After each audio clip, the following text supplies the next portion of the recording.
A computer program is a list of instructions. These instructions are read by the computer and the task is performed accordingly. A computer program is written in a programming language such as Java, C, C++, etc. Now let us try to make the computer perform a task for us using Java.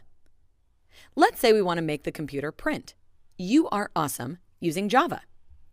In order to do this, we simply have to use the following command. System.out.println is used for printing the output in Java, and semicolon indicates the end of a command. The text written inside the open-close curved brackets is printed on the screen by the computer.